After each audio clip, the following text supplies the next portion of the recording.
Alors, le 13 juillet 1917, après avoir donné aux enfants de Fatima la vision de l'enfer, Notre-Dame leur dit « Vous avez vu l'enfer où vont les âmes des pauvres pécheurs. Afin de les sauver, Dieu veut établir dans le monde la dévotion à mon cœur immaculé. » 13 juillet 1917. 30 ans plus tard, le 31 mai 1947, les premières sœurs de la famille missionnaire de Notre-Dame s'installent à Saint-Pierre-de-Colombier. Pourquoi ? Pour vivre sous le regard de Notre-Dame-des-Neiges et travailler à l'éducation des cœurs, à la ressemblance des cœurs de Jésus et du cœur immaculé de Marie.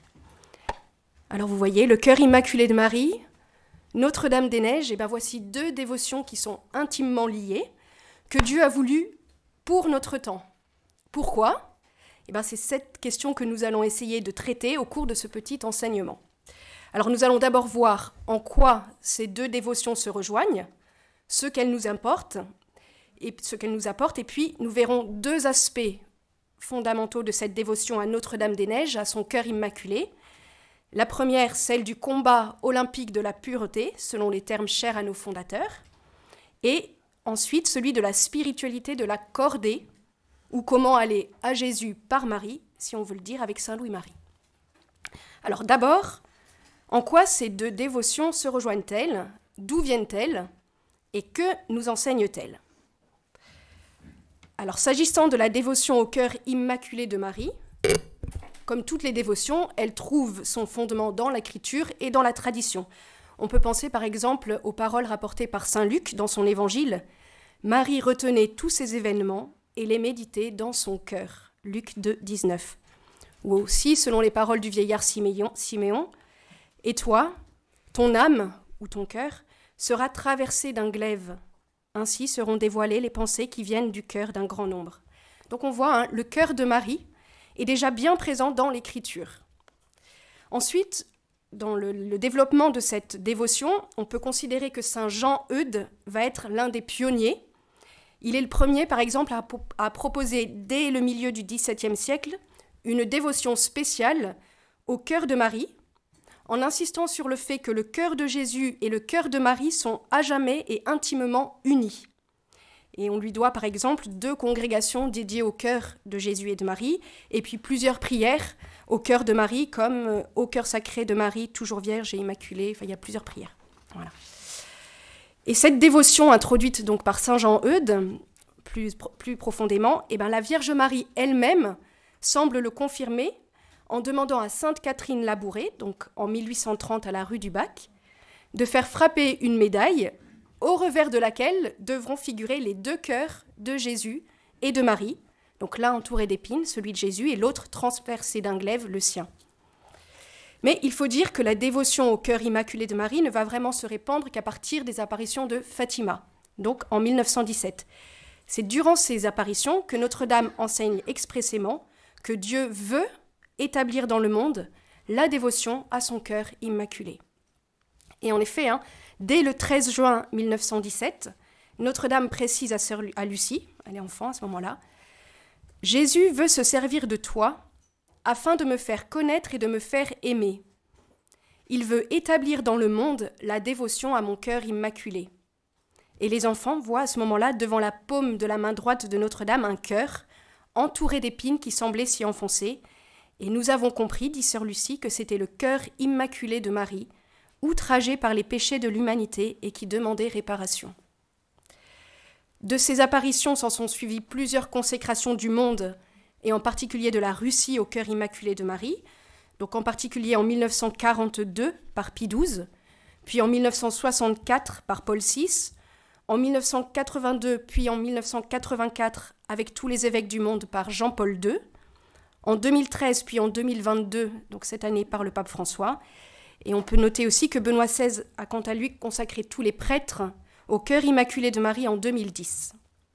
Alors on peut se demander, mais que signifie cette dévotion au cœur immaculé de Marie ? Alors par le mot cœur, il faut entendre en fait le mystère intérieur de l'homme. Dans le langage biblique, dit Benoît XVI, le cœur indique le centre de la personne. c'est le siège de ses sentiments et de ses intentions. Et, dit-il, le cœur qui ressemble plus que tout autre à celui du Christ est sans aucun doute le cœur de Marie, sa mère immaculée.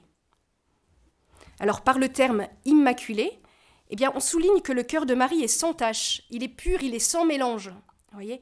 Et cette pureté concerne finalement toutes les dimensions de son être. C'est une pureté de corps, une pureté du cœur, une pureté de l'esprit. C'est aussi donc une pureté de la volonté, des sentiments, de l'intention, une pureté de l'intelligence, de la conscience, de la foi. Voilà, le cœur de la Vierge Marie est pur, pur de tout péché, de toute souillure, et du fait même entièrement libre des entraves du démon, pour être tout entière tournée vers Dieu, donnée à Dieu. Donc on peut dire finalement que dans tout son être, la Vierge Marie est une, complètement unifiée, complètement pure. Elle est, nous dit Paul VI, dans sa beauté primitive et totale, telle que la pensée de Dieu l'a voulu, miroir très pur de sainteté et de bonté, type idéal et réel pour l'humanité régénérée par le Christ.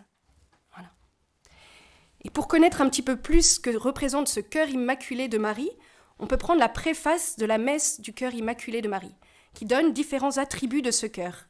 Elle dit « Tu as donné à la Vierge Marie un cœur sage et docile, pour qu'elle accomplisse parfaitement ta volonté. Un cœur nouveau et doux, où tu pourrais graver la loi de l'alliance nouvelle. Un cœur simple et pur, pour qu'elle puisse concevoir ton Fils en sa virginité, et te voir à jamais. Un cœur ferme et vigilant, pour supporter sans faiblir l'épée de douleur et attendre avec foi la résurrection de ton Fils. » Mais surtout, ce qu'il faut bien comprendre, c'est que toutes ces qualités donc, du cœur immaculé de Marie, Notre-Dame ne les a pas gardées de manière passive, vous voyez, sans effort de sa part. En effet, si la graine elle-même était parfaite, on l'a déjà dit, hein, la Vierge Marie est l'Immaculée Conception, eh bien, elle est conçue donc sans la tache du péché originel, mais encore fallait-il faire croître cette graine, voyez, pour qu'elle devienne la plante que Dieu voulait et qu'elle puisse à son tour donner son fruit.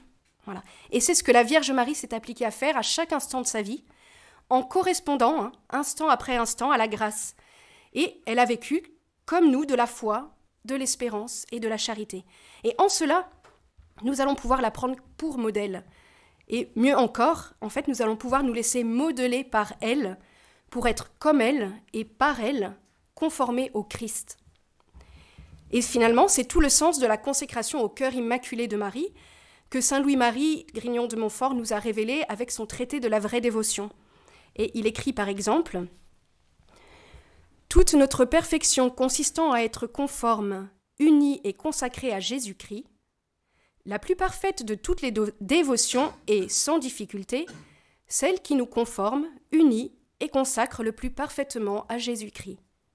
Or, Marie étant la plus conforme à Jésus-Christ de toutes les créatures, il s'ensuit que plus une âme est consacrée à Marie, plus elle le sera à Jésus-Christ. » Voyez ? Donc, par Don Gobi, la Sainte Vierge confirme exactement cette intuition. Elle nous dit « Je pourrai d'autant plus agir en vous que vous vous laisserez davantage posséder par ma douce action de maman. Cela, vous le faites par votre consécration à mon cœur immaculé. Faites votre consécration, renouvelez-la souvent, et surtout, mes enfants, vivez votre consécration. Si vous vivez votre consécration, votre vie sera complètement transformée. Je vous habituerai à ma manière de voir, de sentir, de prier et d'aimer. Je vous communiquerai mon esprit, et je vous rendrai de plus en plus petit, simple, humble. Je vous amènerai à vous fier toujours et uniquement à Dieu, et d'autant plus qu'augmenteront le doute et la négation. Vous ne trouverez qu'en lui votre certitude, et vous serez ses témoins. Je vous ferai beaucoup aimer l'Église. » Et donc on pressent ici déjà toute l'importance et l'actualité de la dévotion au cœur immaculé de Marie pour tenir ferme dans notre vie chrétienne. Et ça, nous allons y revenir un peu plus tard. Donc venons-en maintenant à la dévotion à Notre-Dame-des-Neiges. Alors ceux qui parmi vous connaissent bien notre communauté savent que cette dévotion remonte au 1er siècle de l'Église, donc au cours de l'an 360. Voici comment les petits bollandistes relatent cet épisode. Sous le pontificat de Libère, il y avait à Rome un patricien nommé Jean, marié à une dame de grande naissance comme lui. Ils n'avaient point d'enfants et résolurent d'un commun accord d'instituer la Sainte Vierge, héritière universelle de tous leurs biens. La Sainte Vierge écouta favorablement leurs désirs, et, la nuit du 5e jour d'août, elle leur apparut à tous deux séparément en songe, et leur dit que la volonté de son fils et la sienne était qu'ils employassent leurs biens à faire bâtir une église en un lieu du mont Esquilin qu'ils trouveraient le matin couvert de neige. Ils allèrent aussitôt trouver le pape pour l'informer de ce que Dieu leur avait fait connaître. Le pape, qui avait eu un songe tout semblable, ne douta point que ce fût un coup du ciel. Ainsi, il fit assembler le clergé et le peuple, et s'avança en procession vers le mont Esquilin. Et lorsqu'ils furent tous arrivés sur cette montagne, ils aperçurent une place toute couverte de neige, de la grandeur qu'il fallait pour y bâtir une église. Cet édifice fut élevé avec beaucoup de magnificence par ces pieuses personnes. Fin de l'histoire.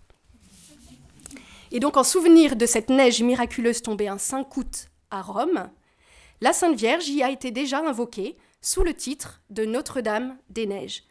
Et après le concile d'Éphèse, donc frère Clément Marie nous en a parlé, donc en 431, qui proclamait Marie mère de Dieu, eh bien cette église a été agrandie pour devenir la basilique Sainte-Marie Majeure que nous connaissons actuellement, donc première église bâtie en l'honneur de la Vierge Marie. Donc finalement, invoquer Marie sous le titre de Notre-Dame des Neiges, eh bien cela nous relie directement aux origines de la dévotion envers la Vierge Marie et au cœur de l'Église catholique, Rome. Voilà. Alors maintenant, pourquoi nous honorons Notre-Dame des Neiges à Saint-Pierre de Colombier?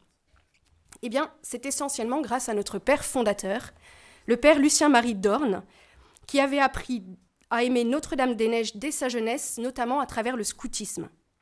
Il faut dire aussi que ses séjours à la trappe Notre-Dame des Neiges, donc dans le diocèse de Viviers, l'avaient aussi conforté et aidé à développer cette dévotion. En 1930, un événement marquant aussi, l'a définitivement conquis à Notre-Dame des Neiges, donc il avait 16 ans. Il a participé avec sa troupe scout de Privas à la bénédiction de la grande statue de Notre-Dame des Neiges à Gavarnie, donc dans les Pyrénées, érigée par les scouts de France. Et comme vous le savez, eh ben, il a failli faire une chute là-bas qui aurait pu lui être mortelle. Et à ce moment-là, il a invoqué Notre-Dame des Neiges, son bâton s'est coincé et c'est ce qui a pu le sauver. Et il en a toujours gardé une grande reconnaissance, une grande confiance envers Notre-Dame des Neiges, voilà, qui est vraiment celle qui l'a protégé. Et puis, la Providence a voulu qu'il devienne curé de Saint-Pierre de Colombier. Et pour répondre à un vœu fait par des paroissiennes de faire ériger une statue en l'honneur de la Vierge Marie en échange d'une protection de sa part, eh bien, notre Père proposa qu'elle soit honorée sous le titre de Notre-Dame des Neiges. C'était en 1946. Alors, que signifie cette dévotion à Notre-Dame des Neiges? Eh bien, notre Père fondateur voyait d'abord en Notre-Dame des Neiges la première de cordée. C'est celle qui nous guide et nous soutient dans l'ascension spirituelle. Voilà. C'est l'ascension vers la sainteté. Donc là, nous allons en reparler dans notre troisième partie. Ensuite, le signe de la neige, eh bien, c'est d'abord le symbole de la pureté. Et donc, il reliait cette appellation Notre-Dame des Neiges à celui du cœur immaculé de Marie, infiniment pur, totalement disponible à l'action de Dieu. Et donc, on rejoint ici tout ce que nous avons déjà dit sur la dévotion au cœur immaculé de Marie. Et d'ailleurs, l'acte de consécration, donc écrit par notre Père fondateur pour la bénédiction de la statue de Notre-Dame des Neiges, donc le 15 décembre 1946, lie pour toujours la dévotion à Notre-Dame des Neiges à Saint-Pierre de Colombier, à la dévotion au cœur immaculé de Marie. Je vous en cite un petit extrait. « Ô Notre-Dame, vous avez demandé aux petits-enfants de Fatima que le monde entier se consacre à votre cœur immaculé. Vous leur avez affirmé que c'était la condition de son renouveau spirituel et de la paix. Aussi, avec un immense espoir de renouveau de nos âmes et de la paroisse tout entière, nous venons nous consacrer à vous. Parce que dans votre cœur se trouvent les surabondantes richesses spirituelles versées en lui par Dieu, non seulement pour vous, mais pour qu'elle déborde sur nous, nous désirons, chaque fois que nous porterons notre regard sur votre image placée sur nos rochers, porter aussi un regard intérieur dans votre cœur plein de grâce, pour puiser en lui le courage et la lumière qui nous feront avancer sur le chemin étroit, caillouteux, montant et pénible que doivent suivre les vrais disciples de Jésus. » Fin de citation.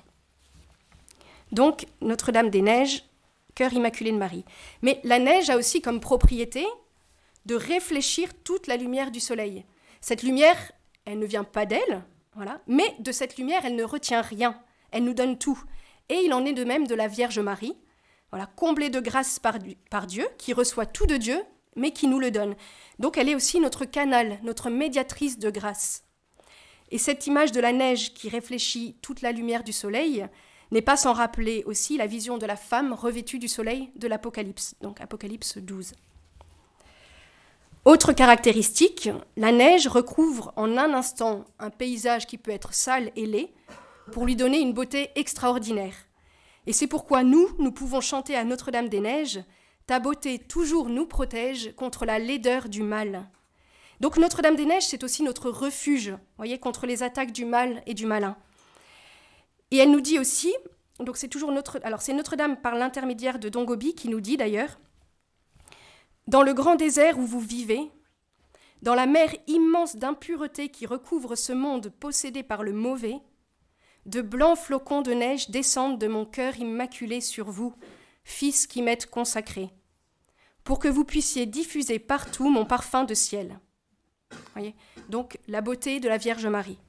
Et la beauté d'un paysage enneigé, eh bien forcément ça suscite également l'émerveillement, ça réjouit le cœur, et finalement, ça réveille en nous la joie des enfants, vous voyez ?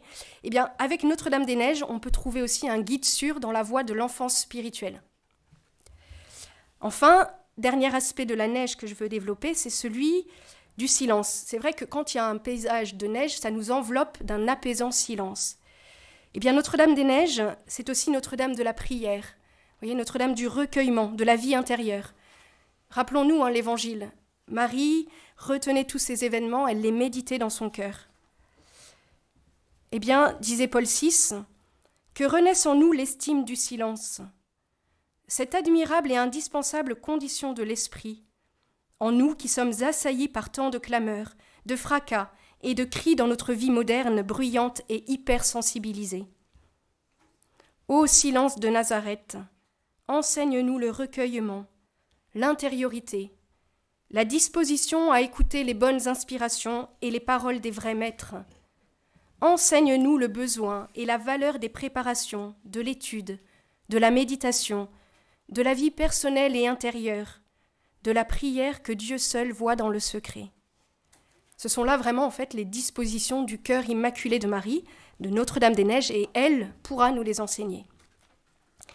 Donc on peut dire, vous voyez que la dévotion à Notre-Dame-des-Neiges, finalement, c'est un approfondissement, c'est comme un développement de la dévotion au cœur immaculé de Marie.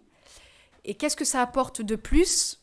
Eh bien, ce développement réside essentiellement dans l'éducation des cœurs, à l'image et ressemblance de ce cœur immaculé de Marie, qui constitue pour nous le cœur, le centre du charisme reçu de Dieu par notre Père fondateur et Mère Marie-Augusta, pour notre famille religieuse. Alors maintenant, dans les deux parties qui suivent, nous allons développer deux aspects fondamentaux de cette dévotion, l'entraînement au combat olympique de la pureté et la spiritualité de la cordée. Ça va, vous n'êtes pas complètement perdus ? Alors on y va. Donc on commence par le combat olympique de la pureté, donc du corps, du cœur, de l'esprit. Alors, avant d'entrer dans le vif du sujet, quelques considérations préliminaires. Nous venons de dire que la dévotion à Notre-Dame-des-Neiges devait être une aide dans l'éducation des cœurs à la ressemblance du sien, Marie. Une telle éducation, forcément, va demander du temps. C'est pourquoi notre Père fondateur ne pouvait pas concevoir que le triomphe du cœur immaculé de Marie, donc annoncé à Fatima, adviendrait subitement comme par un coup de baguette magique, voilà, qui transformerait en un seul instant tous les cœurs, le monde, voilà. C'est vrai, la consécration au cœur immaculé de Marie a obtenu de nombreuses grâces, mais ça ne nous dispense pas des efforts nécessaires de conversion et de l'exercice des vertus. Et Paul VI lui-même disait qu'il ne suffisait pas de prier la Vierge Marie, mais qu'il fallait l'imiter. Et de nos jours, eh bien, il devient particulièrement urgent de l'imiter dans sa grande pureté, qui, nous l'avons dit, donc est une pureté à la fois du corps, du cœur et de l'esprit. Pourquoi ? Eh bien parce que l'esprit d'impureté qui envahit notre société, par cet esprit, Satan nous empêche de lever les yeux vers le ciel et il nous garde rivés à la terre. Jésus nous a dit, heureux les cœurs purs car ils verront Dieu. Et donc, on comprend la lutte acharnée de Satan contre la pureté. Le démon est éveillé, il n'admet pas la pureté qui le révolte, nous avertit Mère Marie-Augusta. Et donc cet esprit d'impureté qui imprègne notre temps va porter atteinte d'abord à notre corps, par la prolifération des plaisirs désordonnés qui nous avilissent, mais aussi à notre cœur, avec une vision déformée de l'amour et une sensibilité exacerbée, à notre esprit, en amollissant notre volonté, en déformant notre intelligence, et en particulier avec le relativisme ambiant, qui nie en fait toute vérité. Mais cette confusion a également des répercussions sur notre conscience, qui, si nous n'y prenons pas garde, peut vite être déformée, et aussi sur notre foi et sur notre vie chrétienne, qui vont être polluées par des relents d'athéisme, alors qui viennent du marxisme, donc c'est de l'athéisme dur. Voyez, on comprend d'ailleurs du coup l'insistance de Notre-Dame de Fatima pour qu'on lui consacre la Russie avant qu'elle répande ses erreurs. Voyez. Donc athéisme dur, ou bien d'un athéisme qu'on dit pratique à l'occidental, vous savez, c'est le fameux athéisme fluide. Voyez, donc en fait on exclut Dieu de la société comme une réalité inutile, donc inexistante. Voilà. Et à ce sujet, Notre-Dame nous redit encore par Don Gobi, « Que de boue submerge cette pauvre humanité. Voyez-vous comment chaque jour, beaucoup de mes enfants se trouvent contaminés par cette boue qui se répand de plus en plus et conduit à la mort un nombre incalculable d'âmes. » Et c'est vrai que la petite Jacinthe de Fatima affirmait que ce sont les péchés d'impureté qui conduisaient le plus d'âmes en enfer. Donc on comprend pourquoi Dieu veut, pour notre temps, répandre la dévotion à son cœur immaculé, au cœur immaculé de Marie. C'est finalement pour nous offrir un rempart contre ce déferlement. Et l'acte de consécration du mouvement sacerdotal marial en est un témoignage frappant. Il dit en particulier, donc en s'adressant au cœur immaculé de Marie, « Sachant que l'athéisme a provoqué le naufrage de la foi en un grand nombre de fidèles, que la désacralisation est entrée dans le temple saint de Dieu, sachant que le mal et le péché déferlent de plus en plus sur le monde, plein de confiance, nous osons lever les yeux vers toi, Mère de Jésus, et notre Mère miséricordieuse et puissante. Nous osons t'invoquer aujourd'hui encore et attendre de toi le salut de tous tes enfants, ô clémente, ô pleine de pitié, ô douce Vierge Marie. » Alors soulignons particulièrement le lien entre le salut des âmes et l'établissement dans le monde de la dévotion au cœur immaculé de Marie. Et à Fatima, Notre-Dame a bien précisé aux enfants, « Vous avez vu l'enfer où vont les âmes des pauvres pécheurs. Afin de les sauver, Dieu veut établir dans le monde la dévotion à mon cœur immaculé. » Vous voyez, c'est un lien très fort. Donc, venons-en maintenant au cœur de notre sujet, le combat olympique de la pureté. Alors, d'où vient cette expression de combat olympique de la pureté ? C'est une expression que Mère Marie-Augusta a puisée dans sa prière, dans son union au cœur de Jésus. Elle nous disait « La virginité, désormais, est devenue pour le chrétien comparable au martyr. Elle est une couronne de grand prix. Tout l'enfantement ne se bornera pas en un moment seulement de douleur physique, mais c'est toute la vie qu'il faut souffrir, et sans se lasser, de soutenir le combat olympique de la pureté. La voie de la vertu est rude et montante. Il faut la tenir avec courage. Elle conduit à la vie éternelle. » Et de manière intéressante, il se trouve que cette expression avait déjà été employée dès les premiers siècles de l'Église par saint Méthode d'Olympe, donc un père de l'Église grecque du IIIe siècle, mais que Mère Marie-Augusta ne connaissait pas. Alors c'est vrai que l'expression de combat olympique de la pureté pourrait faire sourire. Elle pouvait faire sourire en 1948, alors que les débordements que nous connaissons actuellement n'en étaient qu'à leur début, on va dire encore contenus par les restes d'éducation chrétienne de la société, mais elle ne fait plus du tout rire aujourd'hui, alors que nous expérimentons chaque jour Combien il est difficile de résister aux tentations contre la pureté qui nous assaillent de toutes parts. Alors, comment résister ? D'abord, obéissons à sa demande, consacrons-nous à Notre-Dame, à son cœur immaculé. Et c'est vrai que dans notre communauté, cette consécration à Notre-Dame-des-Neiges est tout particulièrement marquée par notre tunique blanche. Nous portons, pour ainsi dire, la livrée de Notre-Dame. Et dans notre règle spirituelle, notre Père fondateur en précise toute la portée. Il dit « La tunique blanche est l'habit par excellence de cette famille religieuse qui, sous la protection et avec le secours de Notre-Dame toute pure, blanche comme neige, veut poursuivre, en même temps que la charité parfaite et à son service, la pureté de conscience la plus délicate, la plus immaculée. L'habit sans souillure, sans ternissure, doit être le témoignage de la poursuite de la purification intérieure de leur âme, en rappelant sans cesse l'exigence de l'époux divin, qui désire des âmes épouses à l'image de l'Église pour laquelle il s'est livré, pour la rendre sainte et se la présenter à lui-même splendide, sans tache ni ride, ni aucun défaut. Vous aurez reconnu l'épître de saint Paul, Éphésiens 5. Mais cette consécration au cœur immaculé de Marie ne pourra porter du fruit que si nous nous efforçons ensuite d'exercer les vertus. Pour triompher, dit toujours notre Père fondateur, des tentations que ce malheureux instinct sexuel, fruit du péché originel, nous a laissé en héritage, il faudra de la foi, il faudra de la vertu, il faudra cultiver l'exercice de l'amour authentique, c'est-à-dire puiser dans le cœur de Dieu la façon d'aimer de Dieu lui-même. C'est ainsi que la chasteté gardée, avec la grâce du Christ et pour lui, deviendra de plus en plus un martyr, c'est-à-dire un témoignage de fidélité et d'amour de Dieu. Et il continue, je vous le cite un petit peu de manière longue, mais parce que c'est important, ça vous définit bien ce que c'est que ce combat olympique de la pureté.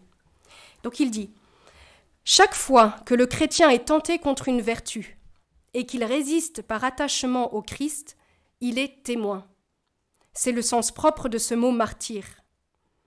Mais en notre temps de libéralisme sexuel, comparable sans doute à ce que vécurent les hommes avant que le déluge les condamne, ce n'est pas un simple et banal témoignage que donne le chrétien en gardant la chasteté. Cela devient vraiment un témoignage martyr qui, en temps de paix, sans persécution violente, devient en mérite et en vertu l'égal du martyr sanglant. C'est surtout la chasteté parfaite qui témoigne le véritable amour, mais la chasteté conjugale, sans en être l'équivalent, participe à cette valeur. Faut-il accepter facilement que beaucoup d'hommes et de femmes ne se conforment pas à la loi chrétienne de l'amour ? Faut-il laisser à leur conscience personnelle la décision de ce qu'ils peuvent et doivent faire en matière morale ? Certainement non. La loi divine doit être proclamée et le combat spirituel doit être mené, particulièrement par l'éducation au bel amour et par l'appui que l'on doit donner aux chrétiens et aux familles. Il en sera toujours ainsi, même si les mœurs s'améliorent. Mais, c'est toujours notre Père qui parle, la décision du cœur ne suffit pas pour vivre ensuite la chasteté parfaite toute sa vie. Il faut qu'elle soit soutenue, fortifiée par une vie vraiment unie au Christ, dans la prière, les sacrements, l'apostolat. Il faut l'exercice de toutes les vertus. Il faut le combat contre l'égoïsme, l'orgueil, le repli sur soi. Il faut la foi, la confiance et l'amour. Et ainsi, on peut dire que sans se lasser, on soutiendra le véritable combat olympique de la pureté. Avec la force de Jésus, généreusement, il y aura la résistance aux sauvages tentations de la volupté. Et cela sera d'ailleurs source de vigueur dans le combat spirituel en tout domaine. Cela permettra la domination de la peur, l'acceptation généreuse de la souffrance sous toutes ses formes et la réalisation d'une vie conforme aux béatitudes. Bienheureux les cœurs purs, car ils verront Dieu. Notre-Dame-des-Neiges est notre mère et maîtresse de sainteté, sainteté dans la pureté de corps et de cœur.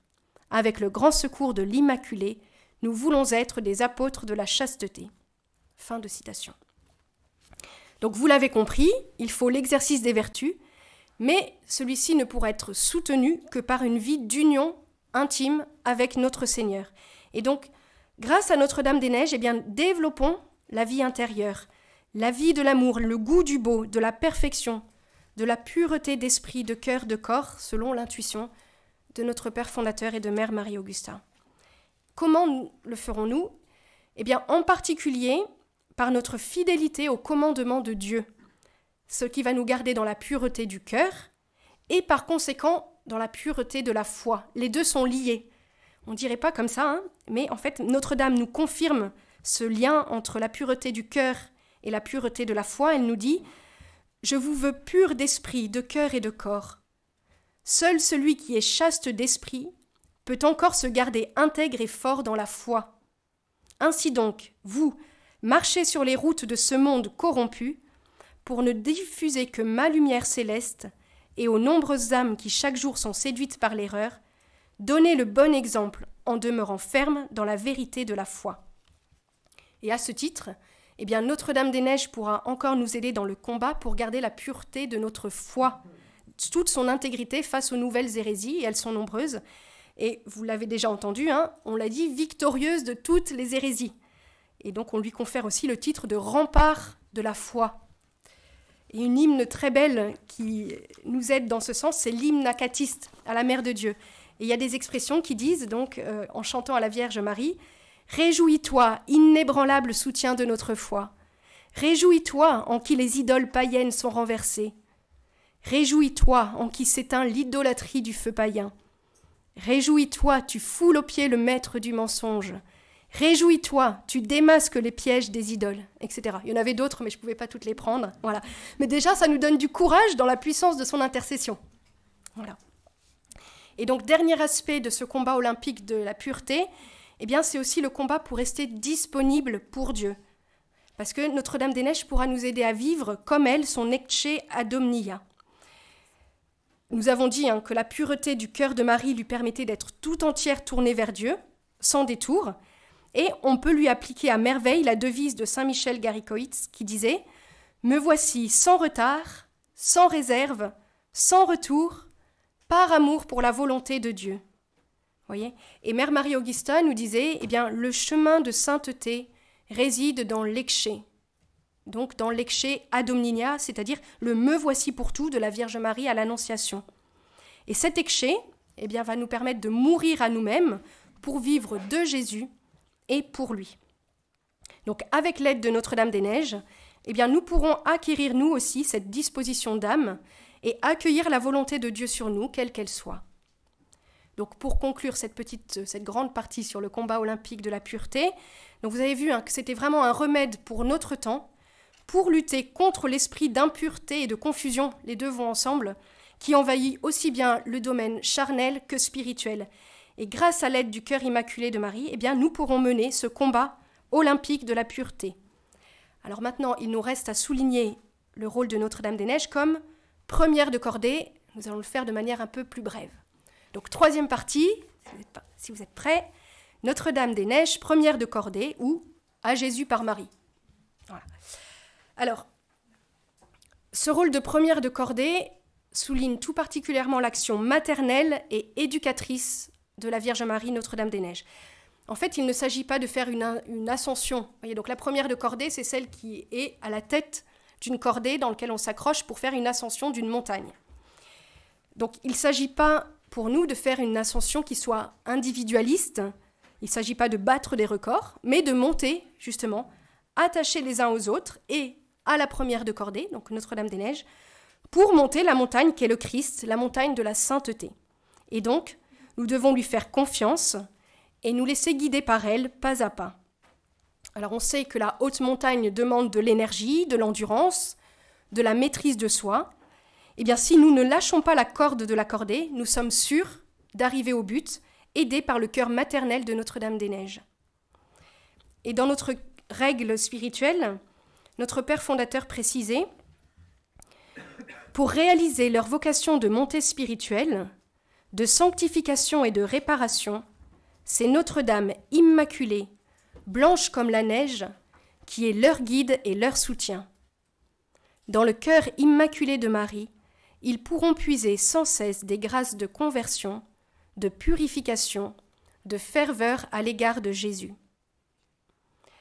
La spiritualité de la cordée va aussi nous enseigner que nous ne pouvons pas grimper tout seuls, de même que nous ne pouvons pas devenir saints tout seuls.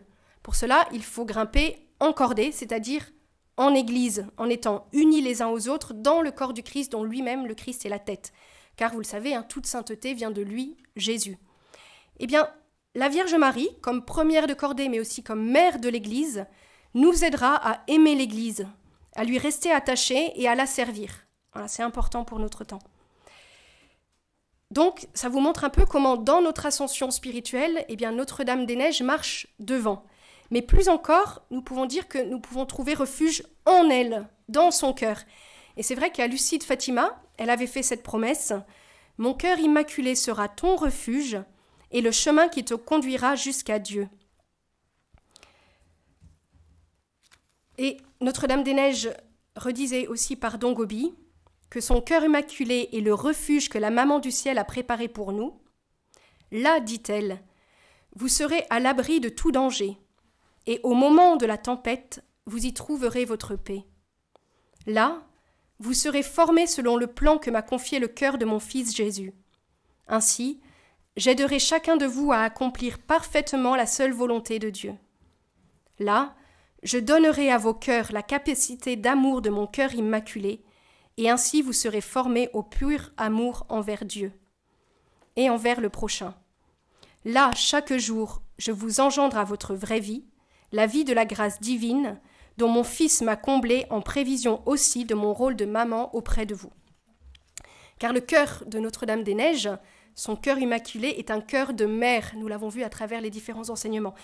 Et lorsque dans notre ascension spirituelle à la suite du Christ, nous rencontrons la souffrance, et c'est immanquable, Jésus nous a prévenus, celui qui veut marcher à ma suite, qu'il prenne sa croix et qu'il me suive. Donc, nous rencontrerons la souffrance. Eh bien, à ce moment-là, son cœur de mère est là pour nous réconforter. Et c'est Jean-Paul II qui écrivait « Sur la croix, le Fils peut épancher sa souffrance dans le cœur de sa mère. Tout enfant qui souffre en éprouve le besoin. Vous aussi, chers jeunes, vous êtes confrontés à la souffrance.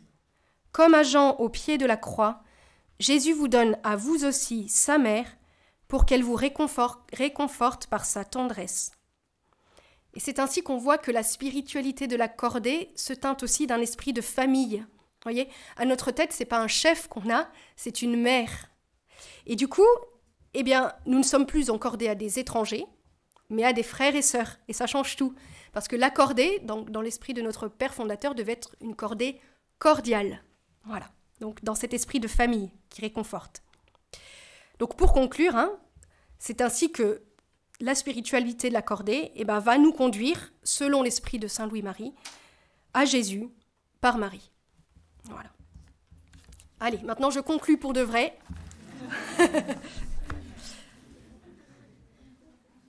Si vous avez un tout petit peu de patience, j'ai mis pour la conclusion des extraits d'un message de Jean-Paul II aux jeunes du monde. C'était un de ses derniers messages, donc c'est assez poignant. C'était pour la Journée mondiale de la jeunesse de 2003, qui s'intitulait « Voici ta mère ». Alors, il écrivait « Chers jeunes, vous avez plus ou moins le même âge que l'apôtre Jean et le même désir d'être avec Jésus. Aujourd'hui, c'est à vous que le Christ demande expressément de prendre Marie chez vous, de l'accueillir dans vos biens, pour apprendre d'elle, qui conservait avec soin toutes ces choses, les méditant dans son cœur, la disposition intérieure à l'écoute et l'attitude d'humilité et de générosité qui la caractérisèrent comme première collaboratrice de Dieu dans l'œuvre du salut. C'est elle qui, accomplissant son ministère maternel, vous éduque et vous modèle jusqu'à ce que le Christ soit formé pleinement en vous. Personne d'autre que le Christ ne pourra vous donner le vrai bonheur. À l'exemple de Marie, sachez lui dire un oui inconditionnel. Il ne doit pas y avoir de place pour l'égoïsme et pour la paresse dans votre existence. Plus que jamais, il est urgent que vous soyez les sentinelles du matin, les guetteurs qui annoncent à l'humanité les premiers feux de l'aurore et le nouveau printemps de l'Évangile que l'on voit déjà poindre. L'humanité a un impérieux besoin du témoignage de jeunes libres et courageux qui osent aller à contre-courant et proclamer avec force et enthousiasme leur foi en Dieu, Seigneur et Sauveur. Vous savez, chers amis, que cette mission n'est pas facile. Elle devient même impossible si l'on ne compte que sur soi-même. Mais ce qui est impossible pour les hommes est possible pour Dieu. Les vrais disciples du Christ ont conscience de leur faiblesse. C'est pourquoi ils mettent toute leur confiance dans la grâce de Dieu, qu'ils accueillent avec un cœur sans partage, convaincus que sans lui, ils ne peuvent rien faire. Ce qui les caractérise et les distingue du reste des hommes, ce ne sont pas leurs talents ni leurs dispositions naturelles, c'est leur ferme détermination à cheminer à la suite du Christ. Et voilà, donc nous savons que pour rester fermes sur ce chemin, nous pouvons compter sur l'aide inconditionnelle de Notre-Dame-des-Neiges.